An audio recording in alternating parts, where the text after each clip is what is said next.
고성의 옆으로 물컵이 날아가 벽에 부딪히는 순간 유리 파편이 산산이 부서져서 바닥에 비처럼 쏟아졌어요. 유리 깨지는 소리가 고성이의 집 공기를 찢어 올렸는데요. 그 물컵을 던진 사람은 다름 아닌 이지환이었어요. 아니, 이게 무슨 일일까요? 고성이가 아무리 이지환과 영나 사이를 반대했어도 이지환이 사람에게 물건을 던지는 캐릭터는 아니잖아요. 오늘 이야기는 정말 재밌어요. 고성이가 정말 못된 여자인 건 알았지만 어떻게 이렇게까지 최악일까 싶은 얘기입니다. 오늘 이야기 끝까지 다 들으시면 이지환이 왜 고성이에게 물컵을 던졌는지 이유를 확실히 알 수 있을 거예요. 힌트를 드리자면 이지환의 가족이 탄 차의 교통사고와 고성이가 관련 있다는 겁니다. 이쯤 되면 감이 오실까요? 그럼 구독과 좋아요 눌러주시면 이야기 시작할게요. 이지환 가슴이 크게 오르내리고 있었어요. 숨을 몰아쉬는데 가슴에서 뜨거운 열기가 그대로 올라오는 것 같았어요. 눈은 한 번도 고성이 얼굴에서 떨어지지 않았고 눈동자는 벌겋게 충혈돼 있었어요. 입술은 피가 배어 나올 만큼 꽉 깨물려 있었어요. 이지환이 낮게 하지만 또렷하게 말을 꺼냈어요. 그날 사고 난 회사 차, 원래 그 차에 타기로 돼 있던 사람, 나였어요. 근데 마지막에 자리 바뀌어서 우리 할머니랑 우리 엄마가 대신 타셨죠. 엄마가 나 대신 돌아가신 거라고요. 그 차 사고 내라고 시킨 사람. 이사장님 맞죠? 순간 거실 공기가 얼어붙은 것처럼 멈춰버렸어요. 소파 옆에 앉아있던 박영나가 벌떡 일어섰어요. 얼굴은 순식간에 하얗게 질렸는데 눈동자만 번쩍였어요. 손이 덜덜 떨리는데도 엄마를 향해 손가락을 똑바로 겨눴어요. 엄마 그날 기억나? 운전기사한테 전화한 거. 병원에서 젊은 남자 태우고 나오는 회사차 있다고. 신호 바뀔 때 앞에서 한 번만 막아달라고. 겁만 좀 주면 된다고. 나 방문 뒤에서 다 들었어. 그 젊은 남자가 설마 지환 오빠였어? 영나 목소리가 마지막에는 거의 비명처럼 갈라졌어요. 고성이 얼굴이 순식간에 하얗게 질렸다가 다시 싸늘한 빛으로 굳어졌어요. 입술이 잠깐 떨리더니 억지로 다물리는 게 보였어요. 고성이가 애써 담담한 척하면서 말을 꺼냈어요.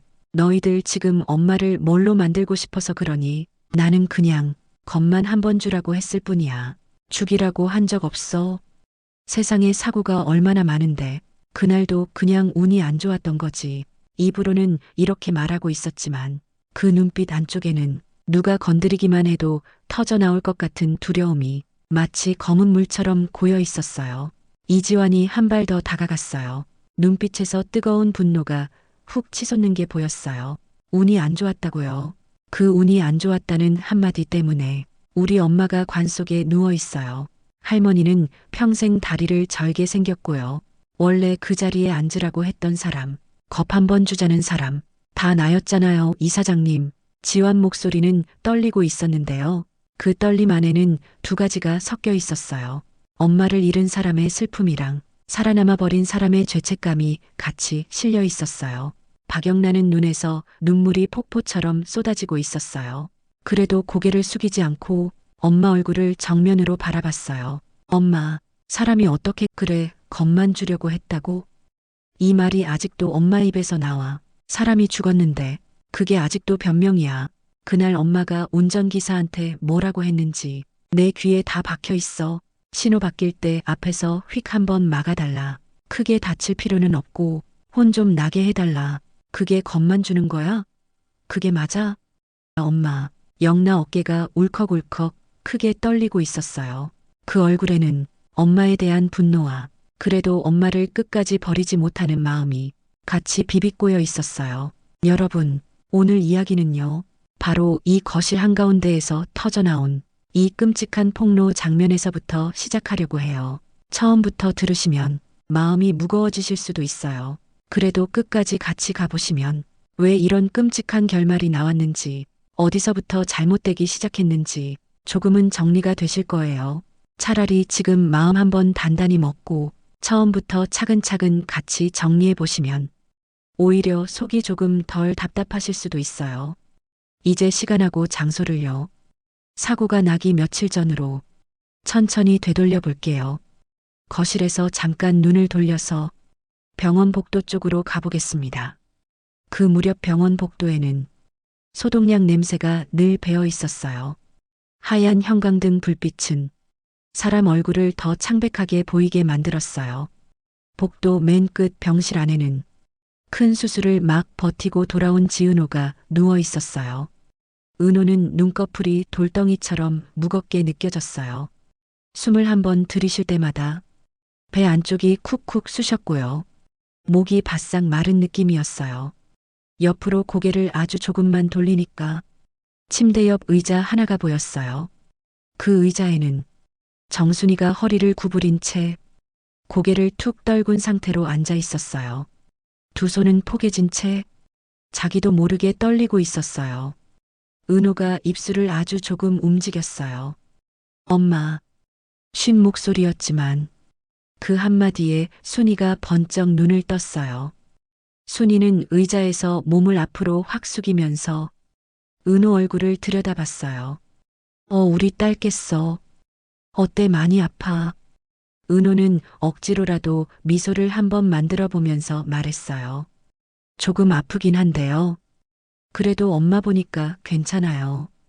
그 말을 듣는 순간 순이 눈가가 바로 빨갛게 물들었어요. 눈물이 금방이라도 떨어질 것처럼 맺혔지만 간신히 웃음을 붙잡으려고 했어요. 괜찮다고 해줘서 고맙다. 너 살아서 엄마 보고 있는 것만 해도 엄마는 진짜 고맙다. 나머지는 천천히 하면 돼. 말은 이렇게 하고 있었는데요.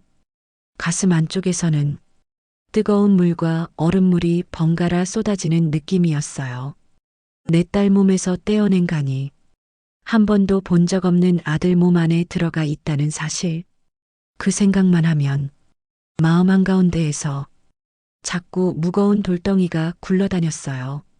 그 선택이 옳았다고 스스로에게 수십 번 말해봤는데도 머릿속 한쪽에서는 자꾸 속삭였어요. 혹시 내가 이 아이한테 너무 큰 짐을 얹은 건 아닌가? 진짜 이게 맞는 건가? 여러분, 엄마 마음이라는 게 참 복잡하지요. 그 모습이 그대로 느껴지실 거예요. 병실 문 밖 복도에는 이지혁이 서 있었어요. 손에는 종이컵 커피가 들려 있었는데요. 커피는 이미 식어서 미지근해졌고 손가락까지 서서히 차가워지고 있었어요. 지혁은 병실 문 손잡이 앞까지 갔다가 다시 몇 걸음 물러나기를 여러 번 반복하고 있었어요. 손이 문 손잡이 위에 얹혔다가 허공으로 떨어지는 동작을 몇 번이나 되풀이했어요. 속으로 이런 말을 하고 있었어요. 지혁아, 너도 참 웃긴 놈이다. 사는 동안 별별 자리는 다 나가놓고 정작 와야 할 이 병실 문 하나를 제대로 못 열고 서 있네. 결혼 안 하고 자유롭게 살겠다고 당당하게 말하던 예전 자신 모습이 지금은 참 초라하게 느껴졌어요. 내가 괜히 비혼이다 뭐다 하면서 계속 도망치지만 않았으면 지금 이 문 앞에서 눈치 보는 남이 아니라 안에 들어가서 남편 자리에 서 있었겠지. 수술 동의서도 내가 쓰고 의사 앞에서도 내가 서 있었을 텐데 이런 생각들이 가슴을 한 번씩 쿡 하고 찔렀어요. 숨을 크게 들이쉬었다가 길게 내쉬면서도 결국 문은 쉽게 열리지 않았어요. 여러분, 여기까지는 방송에서 이미 보셨던 장면들과 비슷한 부분이에요. 이제 조금 시간을 앞으로 돌려서 이번에는 다른 쪽 이야기를 들어가 볼게요. 병원 안다른 자리, 카페 쪽으로 한번 가보겠습니다. 병원 1층 카페 구석 자리에는 유리창을 등지고 앉은 두 사람이 있었어요. 이지환과 박영나였어요. 둘 앞에는 종이컵 커피가 있었는데 거의 손도 대지 못해서 이미 식어버린 상태였어요. 먼저 지환이 입을 열었어요. 야, 우리 그날 오토바이 일 아직 제대로 얘기도 못했다. 영나는 손가락으로 종이컵 가장자리를 천천히 문지르면서 고개를 조금 숙였어요. 응, 나 그 얘기 꺼내기가 너무 무서웠어. 지화는 눈을 감았다 뜨면서 며칠 전 일을 떠올렸어요. 그날 밤, 지화는 병원 뒷문으로 나와서 오토바이에 올랐어요.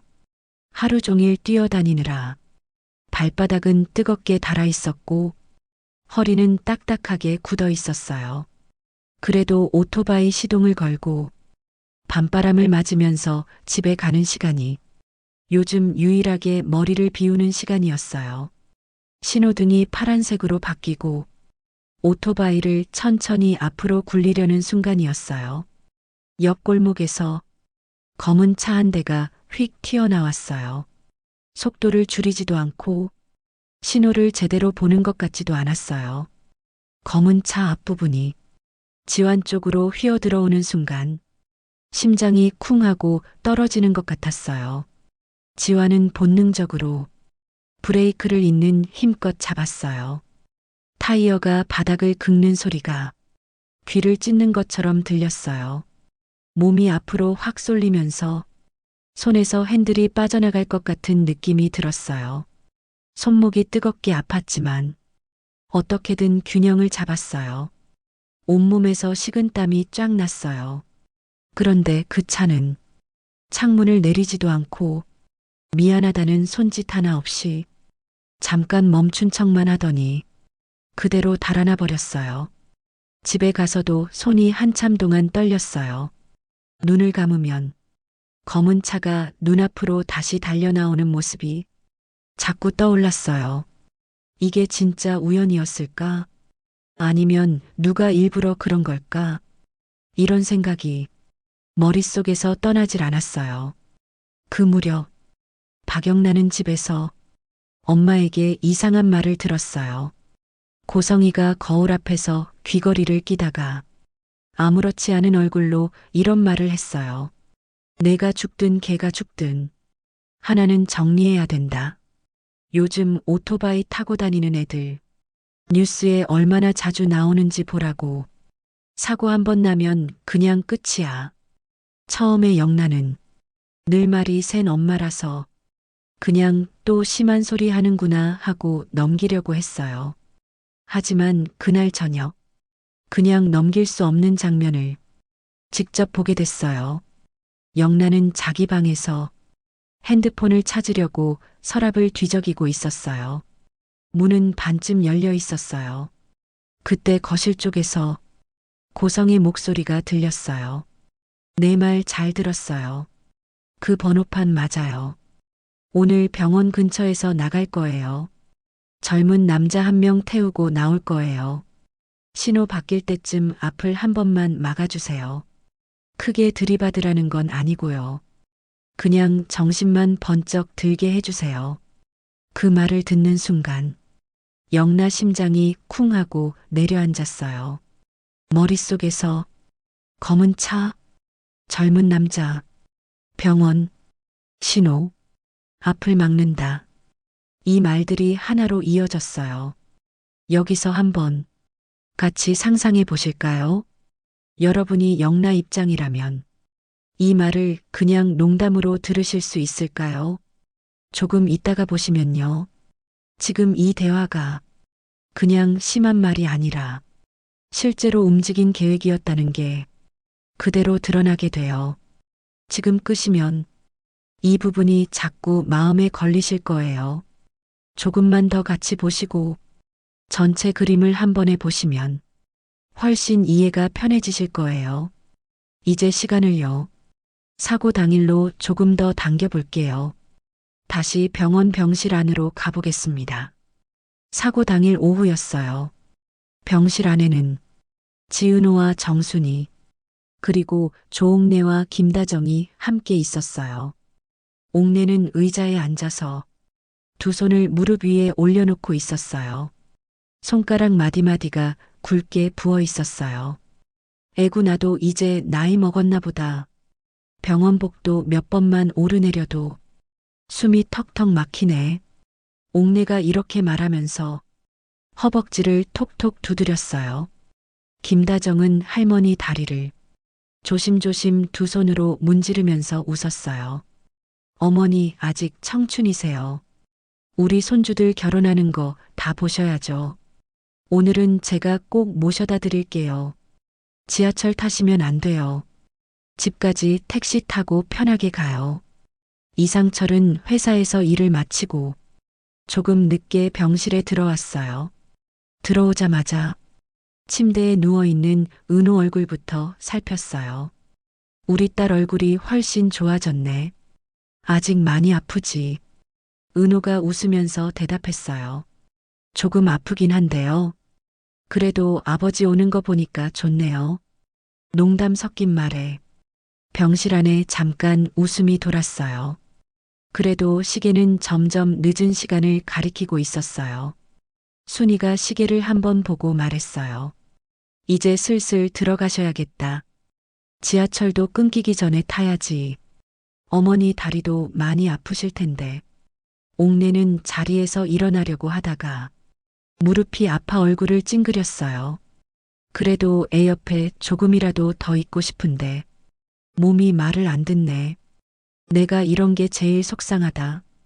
다정은 그 표정을 보면서 더 단단한 목소리로 말했어요. 어머니 그래서 제가 모셔다 드리려고요. 집에 가서 약도 챙겨드리고 내일 아침에 같이 다시 올게요. 바로 그때였어요. 병실 문이 살짝 열리더니 이지환 얼굴이 조심스럽게 들어왔어요. 누나 나왔어. 지환은 병실 안을 한 번에 훑어봤어요. 침대에 누워있는 누나 지은호, 그 옆에서 손잡고 있는 순이, 의자에 앉아있는 할머니, 그리고 엄마 김다정과 아버지 이상철까지. 은호가 반가운 얼굴로 손을 흔들었어요. 지환아 왔어. 바쁜데 또 왔네.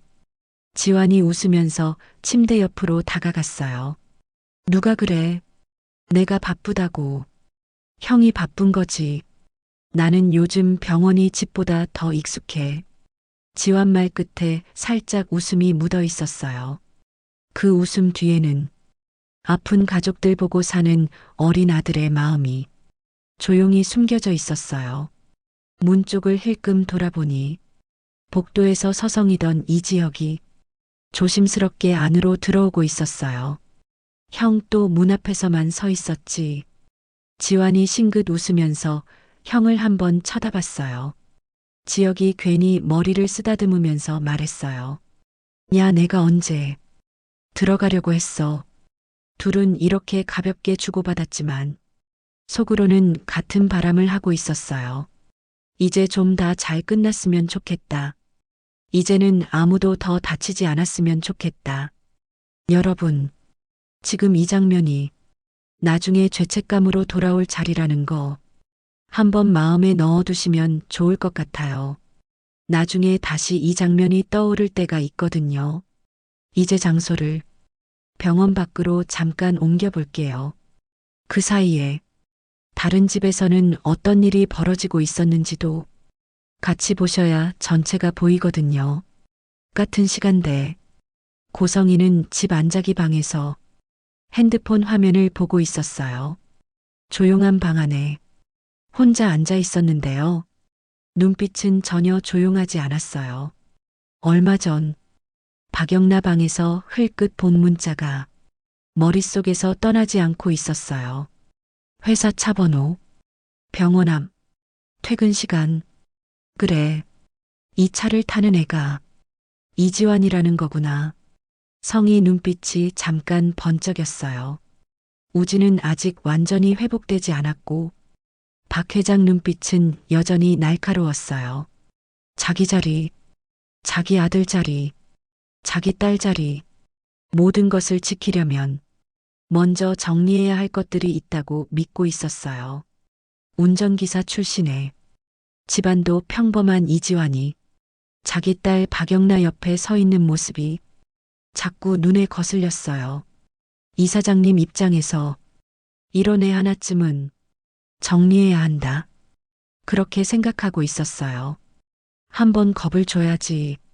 저런 애들은 한번 세게 놀라면 스스로 물러나겠지. 죽으라고 한 것도 아니고 그냥 눈 한번 번쩍 뜨이게만 하면 되는 건데 성희는 이런 생각을 하면서 핸드폰을 들고 번호를 눌렀어요. 운전기사님, 오늘 밤에 회사 차 하나 병원 앞으로 보내야겠어요. 이 번호판 아시죠? 오늘은 젊은 남자 한 명 태우고 나갈 거예요. 병원에서 조금 떨어진 교차로에서 그 차 앞을 한 번만 막아주세요. 신호 바뀔 때쯤 앞으로 휙 들어가면 돼요. 크게 들이받으라는 건 아니고요. 그냥 정신만 번쩍 들게만 해주세요. 수화기 너머에서 운전기사 목소리가 조심스럽게 떨렸어요. 사모님, 이거 너무 위험한 거 아닙니까? 혹시라도 진짜 사고 나면. 성희는 웃으면서 말을 잘랐어요. 요즘 애들한테는 이 정도 충격은 줘봐야 정신을 차려요. 내가 다 책임질 테니까. 운전기사님은 그냥 내가 시킨 대로만 하시면 돼요. 혹시라도 일 나도 운전기사님한테 피해 안 가게 내가 알아서 막을게요. 말은 이렇게 가볍게 하고 있었지만 마음 한구석에서는 이미 어떤 선을 넘고 있다는 걸 어렴풋이 알고 있었어요. 알면서도 멈추지 않았어요. 자기가 쌓아 올린 자리와 욕심이 두려움보다 컸기 때문이었어요. 여기서 한 번만 기억해 두시면 좋겠어요. 겁만 준다. 이 한마디가 오늘 이야기 내내 계속 따라다니게 될 거예요. 다시 병원으로 돌아가 볼게요. 그날 저녁 병원 복도는 하루를 마무리하는 사람들로 조용했어요. 면회 시간이 끝나가면서 복도를 오가던 사람들도 하나둘씩 줄어들고 있었어요. 은호 병실 안에서는 마지막 인사를 나누는 분위기였어요. 조옥래가 의자에서 일어나려다가 무릎을 붙잡고 얼굴을 찡그렸어요. 아이고, 이 무릎이 또 말썽이네. 마음은 여기 더 있고 싶은데 몸이 말을 안 듣는다. 김다정이 재빨리 옆으로 다가가 팔을 받쳐줬어요. 어머니 조심하세요. 오늘은 제가 꼭 모셔다 드릴게요. 집에 가서 따뜻한 물에 발도 씻기고 파스도 붙여드릴게요. 이상철이 시계를 보면서 말했어요. 이제 택시 불러야겠다. 어머니 지하철 타시기 힘드시잖아. 오늘은 택시 타고 편하게 갑시다. 바로 그때 이지환 휴대폰이 진동했어요. 발신자는 박영나였어요. 지환은 복도 쪽으로 나와 전화기를 귀에 댔어요. 왜? 지환 오빠, 오늘 병원 간다고 했지. 이제 끝났지. 버스 타고 가지 말고 회사 차 타고 가. 내가 운전기사님한테 부탁해놨어. 영나 목소리에는 걱정이랑 설렘이 같이 섞여 있었어요. 야 됐어. 내가 버스 타고 다닌 지가 몇 년인데 괜히 너희 집 차까지 쓰게 하냐. 오늘만 좀 편하게 가요. 오빠 요즘 병원 왔다 갔다 하느라 몸이 10개라도 모자라잖아. 지하철에서 서 있다가 쓰러지기라도 하면 내가 진짜 피눈물 난다니까. 아빠 회사 차 한 대 움직인다고 아무도 뭐라 안 해. 지환은 잠깐 말이 없었어요. 영나 말 속에 담긴 진심이 느껴졌어요. 알았어. 그럼 오늘만 탄다. 병원 앞으로 오라고 해. 응. 번호판 문자로 보내줄게. 운전기사님한테 오빠 이름도 말해놨어. 전화를 끊고 돌아서는데 복도에서 이지혁이 다가오고 있었어요. 지환이 형 얼굴을 보자 농담부터 튀어나왔어요. 형, 나 오늘 영나가 회사 차 보내준대. 나도 이제 재벌가 손님 되는 거냐? 지혁이 팔짱을 끼고 동생을 내려다보면서 말했어요. 아, 누가 들으면 진짜 그런 줄 알겠다. 조심해서 타고 가. 회사 차라고 다 안전한 거 아니다. 요즘 운전 험하게 하는 사람들 많다. 지금 이 말은 그냥 아무 뜻없는 잔소리처럼 들렸지만 나중에 생각해보면 마치 미리 하는 경고처럼 느껴지실 거예요. 조금 뒤 이상철이 택시를 부르려다가 지환에게 물었어요. 지환아, 너도 같이 택시 탈래? 지환이 고개를 저었어요. 아니요, 아버지. 저는 영란에 회사 차 타고 가요. 오늘만 좀 뻔뻔하게 얻어 타보려고요. 그러자 김다정이 웃으면서 말했어요. 어머, 회사 차라니. 우리 아들 아주 대접받네. 그럼 오늘은 어머니랑 내가 택시 타고 가야겠네. 그때 이지혁이 조심스럽게 입을 열었어요. 어머니랑 어머님만 먼저 타고 가세요. 어르신들이 계신데 버스 타고 가시기 힘들잖아요. 지환이 놀란 눈으로 형을 봤어요. 형, 내가 탈 건데. 괜찮아. 지혁이 아무렇지 않은 얼굴로 웃었어요. 아, 회사 차야 내일도 또 올 텐데. 오늘은 그냥 어르신들 편하게 모셔드리자. 너랑 나는 남아서 나중에 택시 같이 타고 가면 되잖아. 나도 좀 더 있다가 갈 생각이었어. 이상철도 그 말에 고개를 끄덕였어요. 그래. 어머니 다리도 많이 아프신데. 회사 차 있으면 그걸 타셔야지. 나는 택시 하나 더 잡아서 뒤에 따라갈게. 조옥래는 처음에는 손사래를 쳤어요. 나는 그냥 지하철 타고 가도 된다. 뭘 그런 큰 차를 나 같은 늙은이한테 쓰냐. 김다정이 어머니 손을 꼭 잡으면서 말했어요. 어머니, 오늘만 좀 편하게 가요. 이럴 때 아니면 언제 회사 차 타보겠어요. 우리 지환이 덕분에 한번 타보는 거죠 뭐. 농담 섞인 말에 병실 안에 다시 한번 웃음이 퍼졌어요. 여러분, 바로 이 장면이 오늘 이야기에서 가장 중요한 갈림길이에요. 원래 계획대로라면 그 회사 차 뒷좌석에는 이지환이 앉아 있어야 했어요. 그런데 지금처럼 자리 양보 한번 하는 바람에 그 자리에 할머니하고 엄마가 나란히 앉게 된 거예요. 이 사실을 나중에 알고 나면 지환이 어떤 마음으로 살아가야 할지 생각만 해도 숨이 막힐 정도예요. 조금만 더 같이 가볼게요. 여기서 끝이면 이 장면만 머릿속에 맴돌아서 오히려 더 괴로우실 수 있어요. 이제 병원 앞 도로로 장소를 옮겨볼게요. 밤 공기 속에서 검은 회사차 한 대가 천천히 병원 정문으로 들어오고 있었어요. 운전석에는 회사 운전기사가 앉아 있었어요. 손은 핸들을 잡고 있었지만 머릿속은 복잡했어요.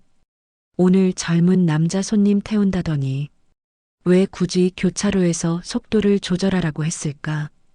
이런 생각이 계속 맴돌고 있었어요.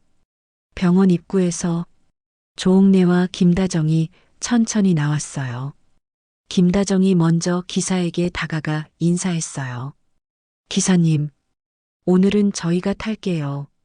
원래 젊은 남자 손님이 탈 거였는데 할머니 다리도 많이 아프셔서요. 운전기사는 순간 멈칫했어요. 아, 오늘은 손님이 바뀌셨네요. 김다정이 웃으면서 말했어요. 네, 괜찮으시죠? 많이 멀지도 않아요. 운전기사 가슴이 살짝 내려앉는 느낌이었어요. 그래도 이미 차는 나와 있고 손님은 눈앞에 서 있었어요. 조옥래가 조심조심 차에 올랐어요. 무릎이 굽혀질 때마다 얼굴이 살짝 찌푸려졌어요. 에휴, 내가 언제 이런 차도 다 타보냐. 김다정이 옆에 올라타면서 벨트를 매도록 도와줬어요. 어머니, 오늘은 그냥 편하게 기대고 가세요. 집에 가면 제가 따뜻한 차 끓여드릴게요. 회사차가 천천히 병원 앞을 빠져나와 큰 도로로 들어섰어요. 조금 떨어진 교차로 근처에서는 또 다른 회사차가 서 있었어요. 그 차를 모는 운전기사도 긴장된 얼굴로 앞을 보고 있었어요. 운전기사 혼잣말이 새어나왔어요. 저 번호판 맞네. 오늘은 앞에서 한 번만 막으라고 했지. 겁만 준다고 했지. 제발 별일 없었으면 좋겠다. 가슴이 계속 쿵쾅거렸어요. 여기서 한 번만 짚고 넘어가면 좋겠어요. 이 운전기사들도요. 처음부터 사람을 다치게 하려고 마음먹은 건 아니었어요. 하지만 것만이라는 말에 기대서 선 하나를 넘게 된 거예요. 조금 있으면 그 결과가 그대로 눈앞에 펼쳐지게 됩니다. 회사 차는 조금씩 속도를 줄이면서 신호가 많은 교차로에 가까워지고 있었어요. 차 안은 조용했어요. 옥내가 창밖을 보다가 말했어요. 길이 왜 이렇게 어둡냐? 요즘은 가로등도 잘 안 켜나 보다. 김다정이 살짝 몸을 기울여 어머니 어깨에 손을 올렸어요. 어머니, 조금만 참으세요. 집에 가서 침대에 누우시면 금방 편해지실 거예요. 내일 아침에 같이 병원 오면 되잖아요. 운전기사가 앞을 보며 중얼거렸어요. 앞에 있는 차가 왜 이렇게 안 가? 신호가 바뀌었는데 앞을 보니 검은 차 한 대가 신호가 바뀌었는데도 애매한 위치에서 속도를 제대로 올리지 않고 있었어요. 신호가 다시 바뀌는 순간 그 차가 갑자기 앞으로 휙 나가면서 회사 차 앞을 가로막는 위치로 들어왔어요. 운전기사는 깜짝 놀라서 브레이크를 힘껏 밟았어요. 차 안에서 몸이 앞으로 확 쏠렸어요. 그 순간 뒤에서 오던 또 다른 승용차가 속도를 줄이지 못하고 회사 차 옆을 세게 들이받았어요. 큰 충격과 함께 차가 한번 크게 흔들렸어요. 김다정은 반사적으로 조옥래 상체를 두 팔로 꽉 끌어안았어요. 어머니, 그 한마디가 끝나기도 전에 몸 한쪽이 옆으로 세게 날아가는 느낌이었어요. 머리가 차 한쪽에 강하게 부딪히는 순간 눈앞이 하얗게 번쩍했다가 곧바로 깊은 어둠 속으로 떨어지는 것처럼 의식이 멀어졌어요. 조옥래는 자기 몸이 허공으로 던져지는 것 같은 느낌을 받았어요. 목이 뒤로 꺾이는 것 같았는데 그 순간 누가 자기 상체를 안으로 끌어당기는 느낌이 있었어요. 김다정이 자기 몸으로 벽을 만들어주고 있었던 거예요. 숨이 턱 막히는 느낌과 함께 모든 것이 하얗게 지워졌다가 작은 점처럼 멀어졌어요. 여러분, 이 장면은요, 그냥 한번 보고 지나가면 안 되는 장면이에요. 겁만 주려 했다. 이 말이 어떤 결과를 낳았는지 몸으로 보여주는 장면이거든요. 조금만 더 같이 가보시면 이 사고가 절대 우연이 아니었다는 게 더 분명하게 보이실 거예요. 지금 끄시면 누가 이 일을 이렇게 만든 건지 밤새 마음이 더 불편하실 수 있어요. 이제 응급실로 장소를 바꿔볼게요. 사이렌 소리가 귀를 울리면서 응급실 문이 활짝 열렸어요. 스트레처 위에는 얼굴에 피가 말라붙은 김다정이 눈을 감은 채 누워 있었어요. 다른 스트레처 위에는 산소 마스크를 쓴 조옥래가 힘겹게 숨을 들이쉬고 있었어요. 그 뒤를 이상철이 거의 뛰다시피 따라오고 있었어요. 다정아, 여보, 상철 목소리가 제대로 나오지도 않았어요. 손을 뻗어서 스트레처를 잡으려고 했지만 의사와 간호사들은 환자를 급하게 옮기느라 그 손을 밀어냈어요. 응급실 문이 닫히는 순간 상철 무릎이 바닥으로 툭 떨어졌어요. 손으로 바닥을 짚었는데 손바닥에 차가운 바닥 느낌만 전해졌어요. 눈에서는 눈물이 쉴 새 없이 쏟아졌어요. 지역도 숨을 깊게 들이쉬었다가 제대로 쉬지 못한 채 조금씩 끊어서 내쉬고 있었어요. 내가 그 차를 어르신들 타라고 하자고 했는데 내가 괜히 머릿속에서 같은 문장이 계속 맴돌았어요. 잠시 뒤 의사가 나와서 말을 했어요. 조옥래 어르신은 심정지 상태로 오셨는데 일단 심장은 다시 뛰게 만들었습니다. 그래도 경과를 좀 지켜봐야 합니다. 그 말을 듣고 상철과 지역 표정이 조금 느슨해졌어요. 그런데 이어지는 말이 숨통을 다시 끊어버렸어요. 김다정 씨는 응급실로 오시는 동안 이미 심정지 상태였습니다. 많이 늦었습니다. 우리가 할 수 있는 건 거기까지였습니다.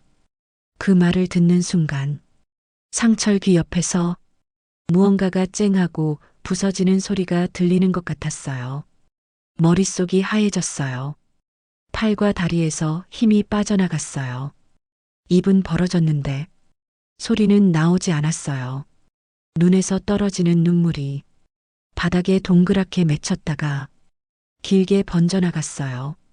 지화는 그 말을 옆에서 듣는 순간 가슴이 꽉 조여들었어요. 머릿속에서 단 하나의 장면이 번쩍 떠올랐어요. 회사차 뒷좌석, 할머니와 엄마가 나란히 앉아서 웃으면서 인사하던 모습, 원래 그 자리에 자기가 앉아 있어야 했다는 사실이 칼처럼 가슴을 파고들었어요. 여러분, 여기까지 오셨으면 이미 마음이 많이 무거우실 거예요. 그래도 조금만 더 같이 가보시면 이 비극이 어떻게 진실로 이어지는지 조금은 시원하게 정리되는 부분이 나올 거예요. 며칠 뒤 장례식장에는 향 냄새와 국화꽃 냄새가 가득했어요. 검은 옷을 입은 사람들이 조용히 드나들고 있었고 울음소리가 한 번씩 눌려서 새어나왔어요. 영정사진 속 김다정은 밝게 웃고 있었어요. 친정집 마당에서 찍은 것 같은 편안한 표정이었어요. 이상철은 영정사진 앞에서 한참 동안 서 있었어요. 손에는 김다정이 쓰던 작은 수첩이 들려 있었어요. 수첩 안에는 옥내 약 먹는 시간, 병원 가는 날짜, 아이들 일정이 삐뚤삐뚤한 글씨로 빼곡하게 적혀 있었어요. 여보, 당신은 평생 남들 챙기느라 자기 이름 크게 한번 못 써보고 살았는데 이렇게 가버리면 나는 이제 어떡하라고. 입에서 이런 말이 나오다가 중간에서 끊겼어요. 목이 꽉 막혀서 끝까지 내뱉지 못했어요. 지화는 멀리서 그 모습을 보고 있었어요. 그 수첩이 자기 엄마의 전부 같았어요. 자기 이름도, 할머니 이름도, 누나 이름도 거기 다 적혀 있었으니까요. 이제 그 글씨를 쓴 사람은 없다는 사실이 가슴을 후벼 팠어요. 지역은 영정 사진 앞에서 두 손을 모은 채 서 있었어요. 머릿속에서 그날 복도에서 했던 말이 계속 떠올랐어요. 어르신들이 타는 게 낫죠. 우리는 나중에 같이 가요. 그 말이 마치 칼날처럼 돌아와 자기 가슴을 긁는 것 같았어요. 향을 집어들려는데 손이 제대로 힘을 주지 못했어요. 그때 휠체어에 앉은 조옥래가 천천히 장례식장 안으로 들어왔어요.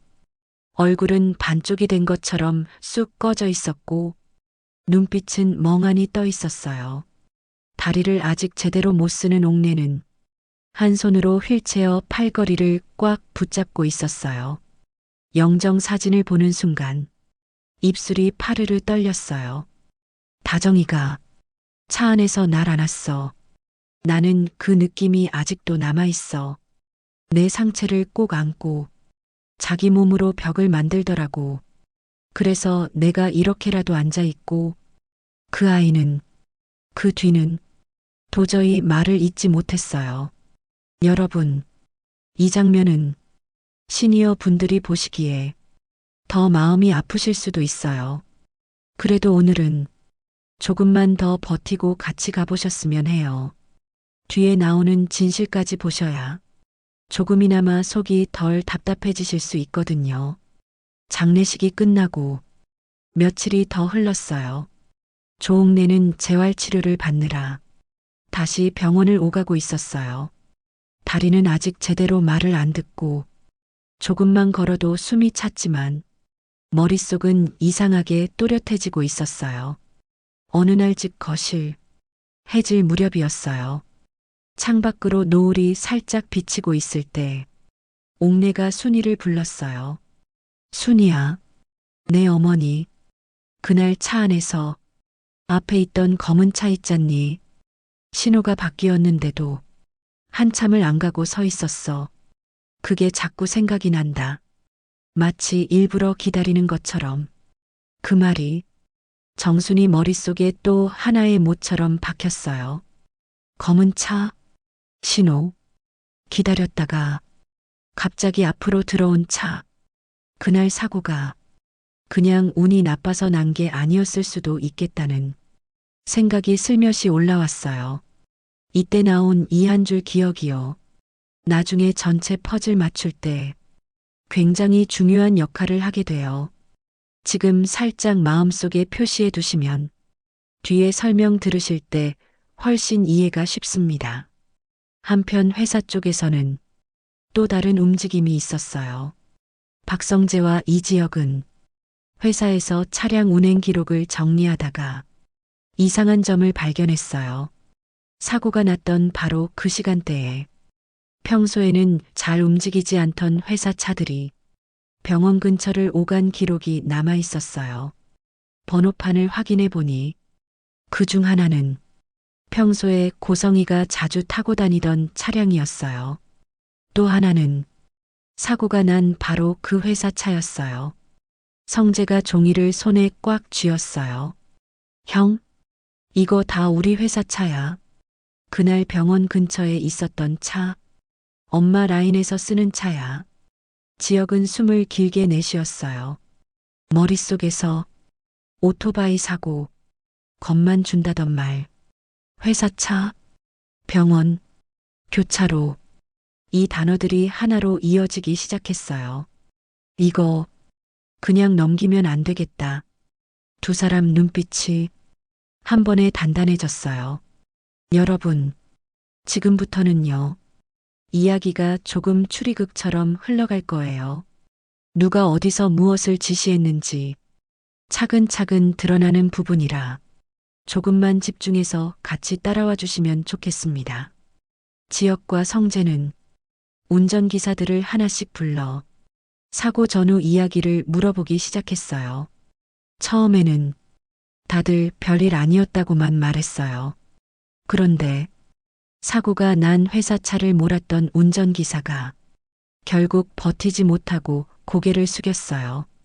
사실은 며칠 전부터 이상했어요. 이사장님 쪽에서 젊은 남자 손님 태운다고 병원 앞에 차를 대라고 하시더니 교차로에서 조심하라는 말을 여러 번 하셨거든요. 운전기사 목소리가 떨리기 시작했어요. 사고 난 날에도 병원에서 젊은 남자 손님 한 명이 탈 거라고 들었어요. 앞에서 다른 차가 신호 바뀔 때 한 번 들어갈 거라고 놀라지 말고 브레이크 잘 밟으라고 했어요. 겁만 한 번 주면 된다고 했어요. 죽이자는 말은 아니라고 계속 그렇게 말하셨어요. 운전기사 눈에 눈물이 맺히기 시작했어요. 근데 막상 병원에 가보니까 젊은 남자가 아니었어요. 할머니 한 분하고 아줌마 한 분이 타셨죠. 그래도 이미 차는 나와 있고 사람들은 기다리고 있고 나는 그냥 시킨 대로 했어요. 지금 생각하면 내가 사람을 죽인 거죠. 운전기사 눈에서 눈물이 뚝뚝 떨어졌어요. 그 자리에 있던 이지혁과 박성재, 그리고 이 이야기를 뒤늦게 듣게 되는 이지환의 가슴은 같이 내려앉는 느낌이었어요. 특히 지환은 손이 얼어붙은 것 같았어요. 원래 그 자리에 앉아야 했던 사람, 원래 겁을 주겠다고 마음먹은 대상, 그게 자기였다는 사실이 다시 한번 또렷하게 박혔어요. 여러분, 여기서 한번 마음속으로 물어보셔도 좋을 것 같아요. 여러분이라면 지환 입장에서 누구를 용서할 수 있을지, 어디까지 이해할 수 있을지, 지금은 대답이 잘 안 나오실 수도 있어요. 그래도 끝까지 보시고 나면 조금은 생각이 정리되실 거예요. 그날 밤, 박영란은 방 안에서 불도 제대로 켜지 못한 채 무릎을 끌어안고 앉아 있었어요. 오늘 들은 이야기들이 머릿속에서 하나로 이어지고 있었어요. 엄마가 운전기사에게 전화한 장면, 검은 차, 신호, 교차로, 것만, 회사 차량 기록에 찍힌 시간, 번호판, 그리고 운전기사의 고백. 원래 그 자리에 앉으려고 했던 사람은 이지환이었다. 그런데 마지막 순간 할머니와 엄마가 대신 타게 되었고, 그래서 엄마는 다시 집으로 돌아오지 못했고 할머니는 다리를 다쳤다. 생각이 거기까지 닿는 순간 영나 가슴이 안에서부터 구겨지는 느낌이었어요. 자기 엄마를 미워하고 싶은 마음이 가슴 한쪽에서 솟구쳤다가 그래도 엄마라서 끝까지 미워하지 못하는 마음이 다른 쪽에서 버티고 있었어요. 눈물이 너무 많이 나서 눈앞이 흐려졌어요. 그래도 영란은 결국 결심을 했어요. 이건 말해야 한다. 엄마라고 해도 이건 아니다. 지환 오빠에게도 솔직하게 다 얘기해야 한다. 그렇게 마음을 굳히고 난 다음에 조용히 눈을 감았다 떴어요. 그 결심 끝에 나온 장면이 첫머리에서 보셨던 그 거실 폭발 장면이에요. 물컵이 날아가고 유리가 산산이 부서지고 지환이 이사장님을 향해 소리치고 영나가 울부짖던 그 장면 말이에요. 이제 다시 시간과 장소를 고성의 집 거실로 돌려놓을게요. 지금쯤은 아까 처음 장면이 왜 그렇게 되었는지 조금은 이해가 되실 거예요. 이지환은 앞으로 한 걸음 더 다가가서 다시 고성이를 바라봤어요. 이사장님, 저한테 겁만 주려고 하셨다고요. 그래서 차를 움직였다고요. 근데 그 겁 한 번 주겠다는 일 때문에 우리 엄마가 죽었어요. 우리 할머니는 다리를 못 쓰게 됐고요. 그리고 저는 살아남아 버렸어요. 목소리가 끝부분에서 부러지는 것처럼 떨렸어요. 박영란은 눈물 범벅이 된 얼굴로 엄마를 바라봤어요. 엄마, 지금이라도 솔직히 말해. 한 번만이라도 잘못했다고 말해줘. 엄마가 그렇게 말해주면 나 아직 엄마 손 잡을 수 있을 것 같아. 고성이는 순간 입을 꾹 다물었어요. 잘못했다는 말이 목구멍까지 올라왔다가 뚝 하고 잘려나가는 느낌이었어요. 자기가 쌓아 올린 모든 것들이 그 한마디에 무너질 것 같았어요. 그래서 또다시 자기 자신부터 속이는 말을 꺼냈어요. 나는 절대 죽으라고 한 적 없어. 그냥 정신만 차리게 하라고 했을 뿐이야. 세상에 우연한 사고가 얼마나 많은데 운이 안 좋았던 거야. 그 일이 이렇게 커질 줄 누가 알았겠니? 여러분, 여기서 한번 상상해 보실까요? 여러분이라면 이 사람 말을 어디까지 믿을 수 있으실까요? 누구 편에 서야 마음이 덜 아플지 각자 마음속으로 한번 골라보셔도 좋아요. 오늘 이야기는요, 정답을 강요하기보다는 여러분 마음도 같이 정리해보자는 마음으로 끝까지 가보려고 해요. 마지막으로 에필로그 쪽 장면을 한두 개만 더 짚고 오늘 이야기를 마무리해 볼게요. 다정 묘소 앞에 이상철과 조옥래, 이지혁과 이지환이 서 있었어요.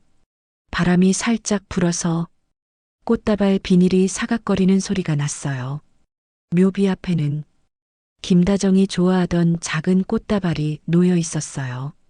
이상철이 묘비를 손끝으로 쓰다듬으면서 말했어요.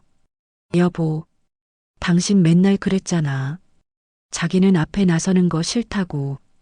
뒤에서 사람들 챙기고 밥 해먹이고 수첩에 일정 적어주는 게 좋다고. 근데 왜 나보다 먼저 가버렸냐? 나 혼자 남겨놓고 이제 어떡하라고. 목소리가 자꾸 끊겼어요. 조옥래는 휠체어에 앉은 채 묘비를 한참 동안 바라보고 있었어요. 다정이는 마지막까지 남을 안고 갔네. 내가 그 품 안에서 살아남았네. 내가 이 빚을 어떻게 갚고 살아야 할지 모르겠다. 이지환은 엄마 얼굴이 그려진 영정을 떠올리면서 주먹을 꽉 쥐었어요. 자기 자리였던 뒷좌석, 자기 대신 앉게 된 엄마, 자기 대신 죽게 된 엄마, 살아남았다는 사실이 여전히 믿기지 않았어요. 이지혁은 지환 어깨에 손을 올리면서 말했어요. 아, 우리 이제 선택 잘하자. 말 한마디, 자리 한번 바꾸는 걸로. 또 이런 일 생기면 안 되잖아. 우리가 지킬 사람들, 우리가 골라서 지키자. 지환이 천천히 고개를 끄덕였어요. 그래, 형. 이제는 우리가 겁먹지 말고 우리가 결정하자. 마지막 장면으로 다시 병원 복도 한쪽 벤치로 가보겠습니다. 조금 회복된 지은호가 천천히 걸어 나와 벤치에 앉아 있었어요. 거기 옆에 이지환이 조용히 앉았어요. 둘은 한동안 말없이 맞은편 벽만 바라보고 있었어요. 지은호가 먼저 입을 열었어요. 지환아, 우리 이제 그 사람한테 더 이상 끌려다니고 싶지 않아요. 엄마라는 이름으로, 이사장님이라는 이름으로 사람들 흔들어 놓은 만큼 책임은 져야 한다고 생각해요. 우리 어떻게 해야 할지 천천히 같이 생각해 보자. 지환은 누나 얼굴을 바라보다가 천천히 고개를 끄덕였어요. 그래, 이제부터는 우리가 선택하자.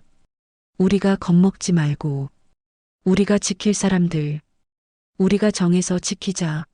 할머니도, 아버지도, 누나도, 그리고 엄마가 원했을 자리까지 이렇게 두 사람의 마음이 조금씩 같은 방향을 향하기 시작했어요. 여러분, 오늘은 여기까지 같이 걸어와 주셔서 정말 감사합니다. 혹시 마음이 아직도 무겁고 복잡하실 수도 있는데요. 다음에는 이 진실이 세상 밖으로 어떻게 드러나는지, 고성이가 어떤 대가를 치르게 되는지 조금 더 시원하게 정리해보는 이야기로 다시 한번 만나보시면 좋을 것 같아요. 오늘 여기까지 보신 분들은요, 다음 이야기를 보실 자격이 충분히 있으십니다. 끝까지 들어주셔서 고맙습니다.